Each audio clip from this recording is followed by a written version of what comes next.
Please give a warm welcome to Colman Domingo.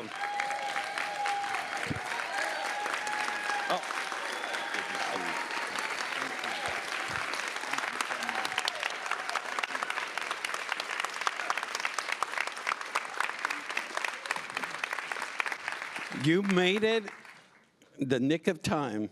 Thank you. Thank you so much for being here. I was telling the audience that I've been a huge fan of you. I've seen you in theater. I saw you on Broadway in Passing Strange, and I saw you on the Scott Borough Boys. And I have never seen you be this vulnerable. I mean, I've seen you be brilliant on stage and in film, but I've never seen you be this vulnerable, this raw on film. You know, what was it about this project that brought this level of vulnerability in you? Well, first of all, thank you for having me here today. It's funny, you just linked two theatrical performances where that sort of like, I think, helped build to this performance in many ways. Passing Strange is a show that I did actually literally right after I lost my mother. And in that show, in the process of that show, it sort of, anyone who's suffered loss, we all know this, you become a different person. And I know I became a very different performer after that. I was a bit more of a raw performer in a way. And then like Scottsboro Boys was, it was a deconstructed minstrel show. And we had to really stand true with what we were intentionally trying to tell with the story of these wrongly accused men in the 1930s. And then by the time I got here, many years later, it required something else of me. And I don't know, I thought it was because of time constraint, because usually I like to prep anything that I do for months and prepare myself. But I was shooting The Color Purple when I was prepping this, and then I was going back to do pickups of Rustin right after. So I literally only had 18 days. We shot this movie in 18 days. What the? Yeah, so I think my prep, I couldn't prep the way I usually do, but I also realized I needed to lean into something different, which was, I was working with men who had the lived experience of having this program affect them, and they were coming in a very raw way. They've never been on a film set before or anything, and I had to sort of lean into where they were. And actually, I believe I started to find many similarities between myself and the character that I was playing, and trying to find that man who lives in me, someone who very well could be wrongly accused of something, and then go into prison, and then trying to find art, use art to hang on to their humanity and find light in those dark places. I know that would be me. I would try, and so I think that I had to really sort of, I'll say this instead of beating around the bush. Yes, you're right. I've seen this film in a very rough edit early on, and I think that was it for me because it reveals some more of myself than I ever imagined as a performer that I would. It's closer to me here as well. There's myself and John together, and a bit more of a stripped bare vulnerability. And I think it was required for this. Sometimes it's required for me to be a bit more showy, like I was saying, like with Rustin or with The Color Purple. But it's required me to give even more of myself. Where did that come from? I mean, you've done theater for over 30 years, and this is a very, you're dealing with theater, and the prisoners are dealing with theater. Do you think that that's what that led to that vulnerability? I think so. Theater is my first love, and I know that I'm a theater practitioner for many, many years, and I know that that's where I believe I had to step into the thing that I teach when I'm a teacher, saying you have to leave it all on the floor.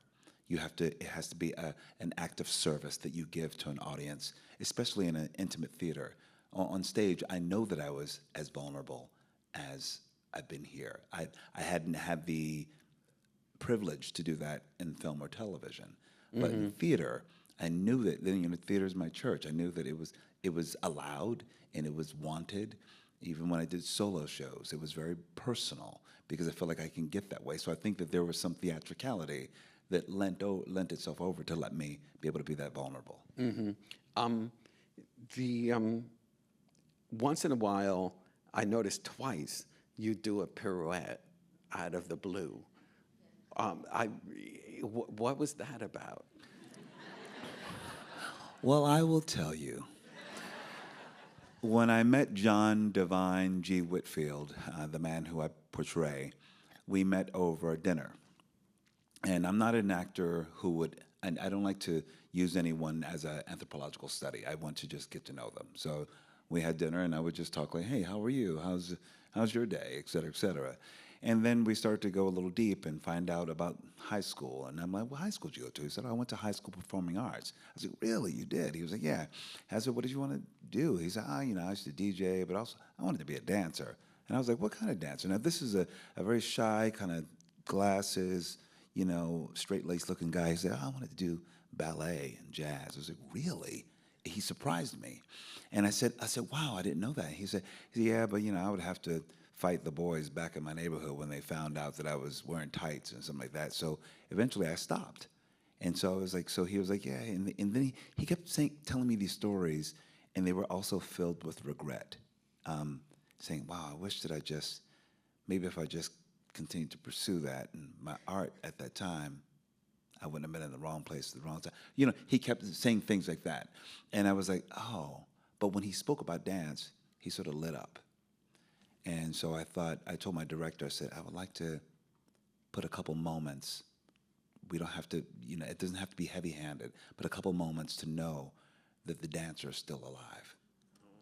And so for me, it was just those moments when he's waiting and he just does it unconsciously, or something, or he plays with his fingers and he's listening to music.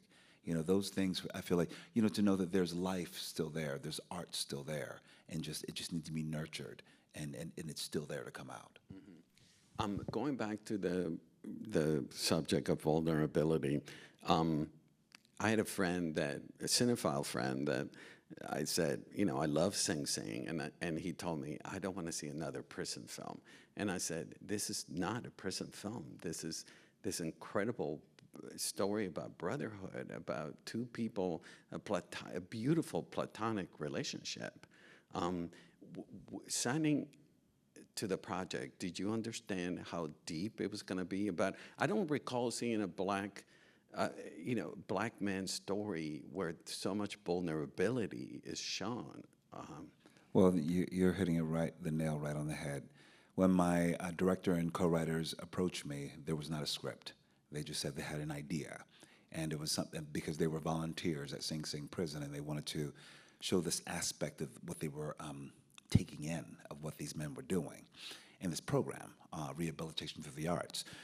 So they had been struggling for about a good 6-7 years trying to figure out their way into the script. And then they finally decided, maybe after about year 6 or 7, that they wanted, Greg pulled it out, his treatment, and did some work on it. And he said, oh, I think I'm going to drill it down to a friendship. And then he wrote my name on the bottom of the treatment, apparently.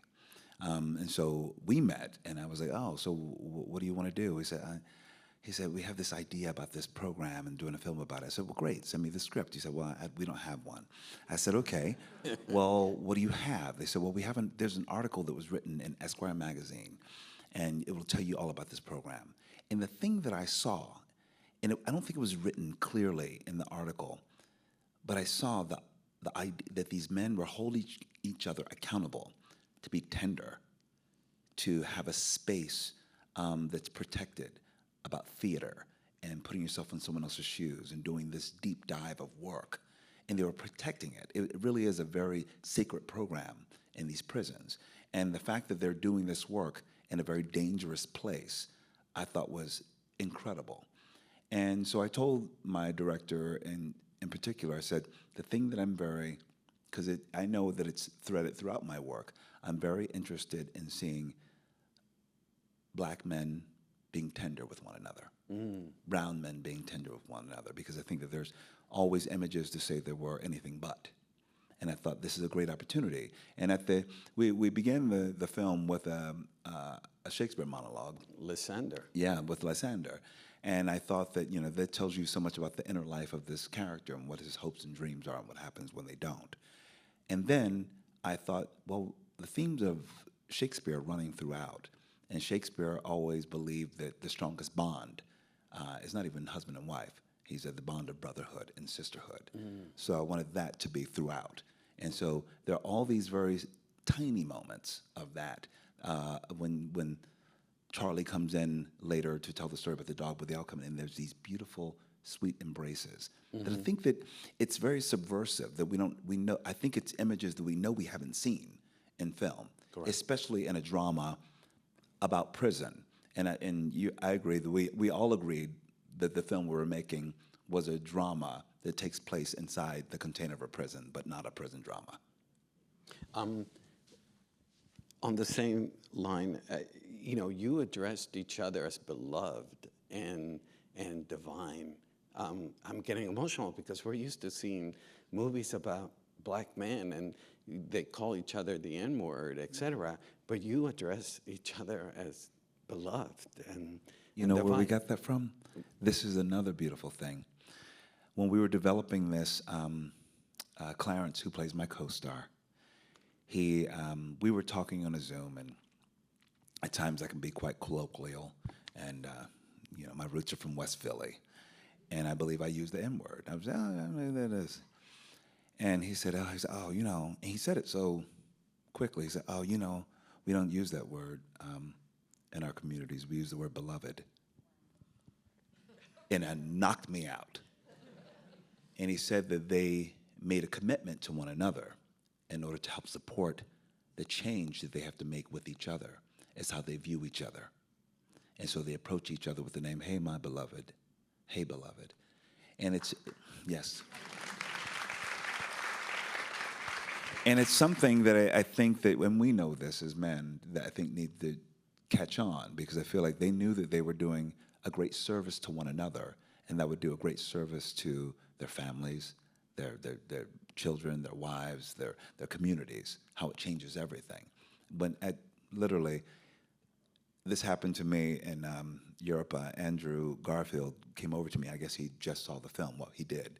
And he just says, and he literally just tapped me on the shoulder and said, hey, my beloved. And it knocked me out. And I thought, what if this catches on between men? What if it did? And we can just smash this toxic masculinity and help each other heal and really disrupt these ideas about what it is to be a man. Thank you.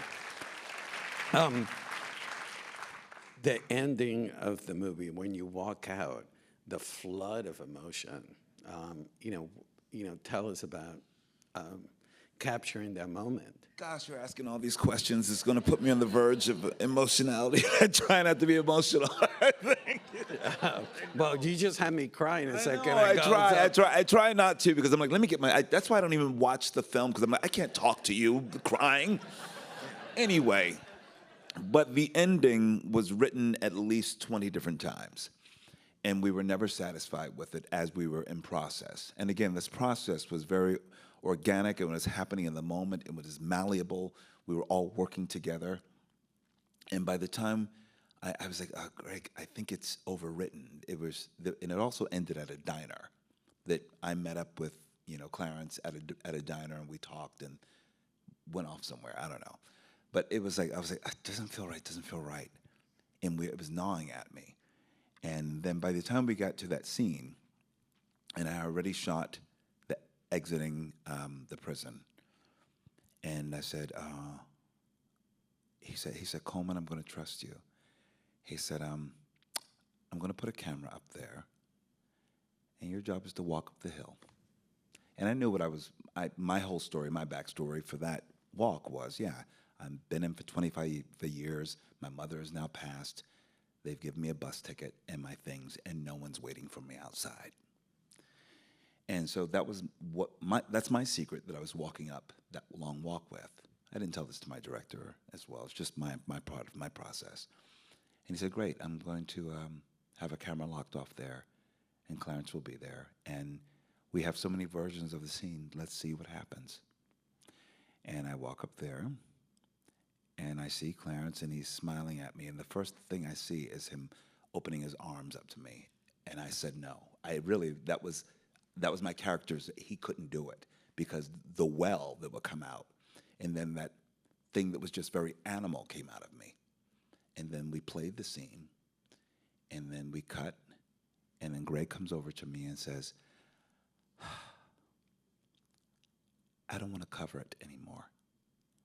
I said, are you sure? I said, do you need anything else? He says, I don't want to try to recycle what just happened. I think I'm satisfied. He said, are you satisfied? I said, I think if you have it. He was like, I think so. I said, where was the camera? He said, it was right inside, 50-50. I said, if you think we got it, let's do it. They said, let's move on. So we did that scene one time, and that was it. But then it's followed by so Car. moving the car. Which and was also him- scripted. And him looking at you and the idea knowing that he went through the process of walking out. And he's there for his fellow and he's brother. there for you. That there's someone there for you on the other side, that the work was not for naught, but that once you build it, you can't break it. And again, these two men who you thought would never get along and found out, I mean, that says so much about, hopefully, what we can be in the world. Am I right? Especially right now. That we can unite because of our humanity and that we need each other. And then Clarence, what an amazing performer. Right? Unbelievable. What was it working? Did you have to help him with the acting for the film? Listen, he was ready to help himself. Honestly, he was ready for the task. And it started with Zoom meetings. We would just talk about who we are as men and what we were interested in and shaping the script. He came in as a professional actor in every single way. Never been on a set before, but he was hungry and ready and available and willing and learning how to dial things in and to score a performance. So it was really beautiful sort of watching him. I had to do my work, but I was still sort of encouraging him to let him know that this is a even playing field. I didn't walk in believing that, nothing but they were my company. Mm-hmm. And yes, I know all of them had never been on a set before, but I guess I'm assuming they were watching the way I handle myself, and I sort of laid the foundation. It was like, this is the way we do it. And we were playful and joyful, and we did the work, and it never felt rushed, even though it was a very short time to film this. But everyone was game, and everyone was just gentle. And I have to just credit my director, Greg Guidar. I think it started from the very beginning. And I know you may have heard about this, but the fact that my director and my producing team, and of course I had to agree to the fact that I believe that since this is a community-built film, that it has to be equal with every single one of us across the board, above and below the line, that we were all paid the same. So that was the spirit. Odd question. Why is your outfit smaller? It doesn't, the pants are short. He noticed every single detail. You are good. Oh, well, thank you. No, every detail. Really? No, really. I'm like, wow, nobody's asked me that. It's, in prison, you can have a sense of identity and a sense of style by your sneakers, by the way you wear it in a way that you care very deeply about it. You may notice that Clarence always had some really nice sneakers on. And that was also his. And his uniform, maybe he got a new one again, after a couple years, and it looked good and fresh because it was his style. And my character, I believe that he wasn't attached to any of that. He probably had the same issued uniform that he came in with. And I think that it was a bit more worn, and it was shorter, and it was shrunk. And even when it came to hair and makeup as well, like, he was never as concerned about being groomed. He was clean and fine. But he was more concerned about other things. but he wasn't concerned with. He was just.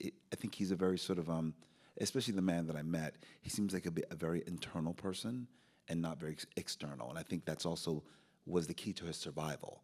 He spent most of his time in the law library advocating for others, or even good food and things like that, and learning a lot, and also, you know, being a playwright and sitting at the typewriter. So he wasn't a showy guy. I think he was.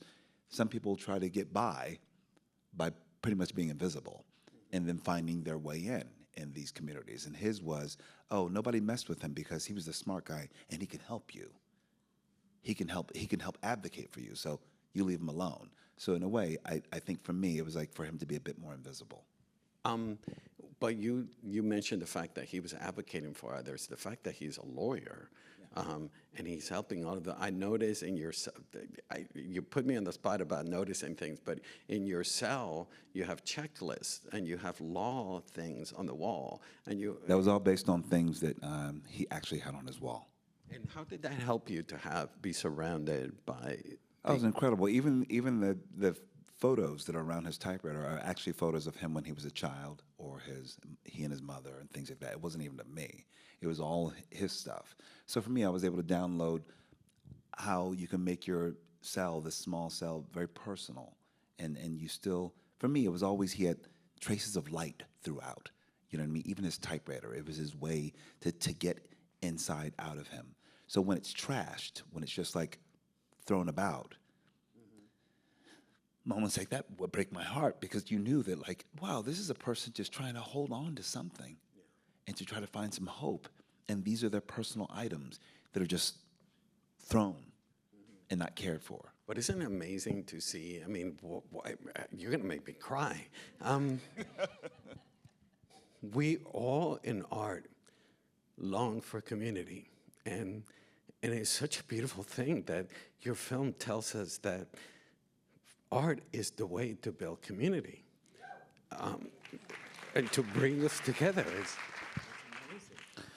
There's this quote that I've been quoting a lot that I heard in my early 20s as a theater artist in San Francisco. And this woman, Rhodessa Jones, she used to work with women, incarcerated women. And she said this quote, and it stuck with me. And even more so now as we look at our climate, and we're trying to find the way to move forward. And thank God I'm an artist, because I know how to get what's in me outside of me. And I know how to reach out to people, and they're reaching back to me, because I think that's what we all want. This quote, she said, shook me to the core, and I'll give it to you. She said, religion is too eclectic. Politics does not work. But art just might be the parachute that saves us all. And so for me, the more we lean into art, whatever that is, you know, sometimes, you know, I think folks and institutions think art is frivolous. But no, art is the key to our humanity. It's what connects us with music and dance, and, you know, to have a practice in your life where you're actually seeing someone else, to know that, like my director of Rustin, George C. Wolfe, would say again and again, he said, because it doesn't have to look like you to be about you. That's why we go to museums. We look at art and we're trying to find ourselves as well in something that's from the Byzantine period, or something from, you know, the Mayans, or you name it, you know? So I think that's what I think, at least with this film in particular, I feel like it's beautiful to have. I think my heart needs this film out in the world right now, because I think we all need it, and it's not inherent. It's basically just talking about our humanity and using art to connect us again. I think that's why I feel like the world needs a film like this. It was made with so much love for humanity. Thank you. You've played Rustin, real life person. Tell us about, and now you play Whitfield. Tell us about the responsibility of playing a real life person, and is that like an added pressure for you? Immediately, it happens every time. Immediately you think, oh wow, I want to do them justice and get it right. And then there's something else that clicks in my brain that says, okay, now I have to divorce myself from that feeling and do the work. And really just like, all I know is that I have a practice of doing the work to build a character that has to fit in a 2-hour experience. I have to have dramatic license. I have to honor their spirit more than anything. I think, like, let's say with Rustin, I knew there were attributes that I needed to get because that was very true to his cadence of speech or his pitch and his voice and all this other stuff. But I also had to create my Bayard, the Bayard that lives in me, that I got from a lot of downloaded research as well. But then I also had to infuse it with life, you know what I mean? In my experience in some way. And then also with like someone like John, for me, I really wanted to take aspects of him, but also make him an everyman. I feel like I think he's many people, and he is an ordinary person thrust into an extraordinary situation. And I feel like for me, I wanted him to represent you and you and you and you and you, that we can all find ourselves. What would we do if we were in that circumstance? You know what I mean? So for me, that's what I needed to liberate myself from the actual person who was sitting in Video Village looking at me and say, great, I wonder, I'm responsible to your soul, and to take care of that. One of the characters in the film, Mike, is so memorable. And I read that he happens to be one of your best friends. He happens to be my very best friend. Tell us about that involvement and what it brought to the table. Well, the thing that I needed, my director would ask me, what do I need to do this? Because he knew that I would come into some territory that I'm unfamiliar with, and 95% cast that you have had this lived experience. And he wanted me to feel like I had everything I needed. So the one thing I needed when I was reading the script again and again, I'm like, this Mike character, I need a friend. That's what I need. And my friend Sean San Jose is a prolific actor in San Francisco who also runs the Magic Theater. So he's the artistic director of the Magic Theater, and he's also worked with incarcerated men in programs. We've come up in our career together. I've known him for over 30 years. And so I asked him, I said, I would love for you to talk to my director and see if it's a match. And they thought he could give Mike, a lot of great energy. And really, the beautiful thing about Sean is I come from sort of a breed of actor. We're all character actors, but we're all leading men at the same time. Well, we know how to play different notes. Sean could play my role. He could play Clarence's role. I believe that if I was cast as Clarence's role, I could do that, and Clarence could play my role. I feel like I love the idea that we have that flexibility. So he wanted to come in and fold himself in and help be sort of a bit of that light. And in particular, I said he's got to be that light and that joy. So when it's gone, you know that that's all he had, and it's even more devastating. And we even made a decision, and it's a very conscious decision, how Mike dies. And because we wrestle with that. Well, how does he die? Does he die with some sort of trope that happens in prison, or what happens? I'm like, no. And Greg said, some people just die. And in something you didn't know you had. That's why we thought, it's an aneurysm. It's something just as random as that takes him out. And then what does it do to our central character? You couldn't shoot in Sing Sing, but you shot in a correctional facility downstate. Tell us about the fact that you had people like Clarence who had been in facilities, and now they're coming. You're asking them to come back into these facilities to. Tell me. They would tell you that Clarence would tell you in particular. He said he was a little apprehensive at first. He said, but he knew that the effect of what this program has done for him, he wanted that to get out to people. Like no one would voluntarily come back in, literally to a prison, and we shot one of them, and one of them was called Downstate Prison in upstate New York, and that's usually the first stop before they're filtered out to other prisons in New York State. Every single person in our cast was in that prison before. So they willingly thought, okay, it's a great thing to be a part of this and tell this story. and play sort of a version of themselves or a version of their community there. And so they were game, you know, and I think that was truly wonderful of them to do that. And they knew that the project could reach people in such an extraordinary way. The last question, one of the last questions about breaking the mummy's code.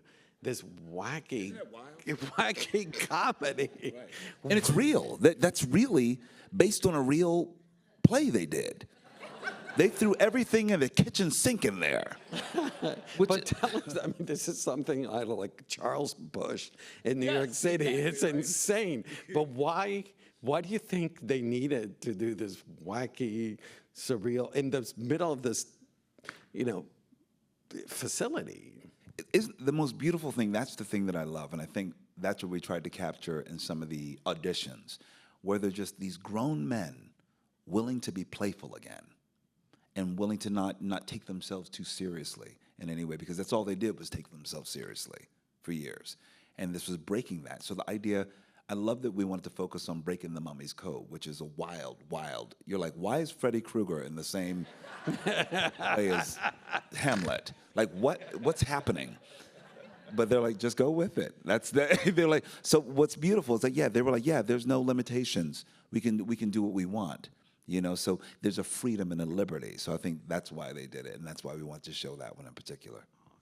What has been, I mean, I know the audience reaction to this film. Have you encountered, you know, prisoners that have seen the film? And what has been? I have. Not only prisoners, but children of people who are prisoners. And that's what affects me the most. When they say, I've had a couple comments where people say, I feel like I was able to cry for my father and understand some of the circumstances that landed him here.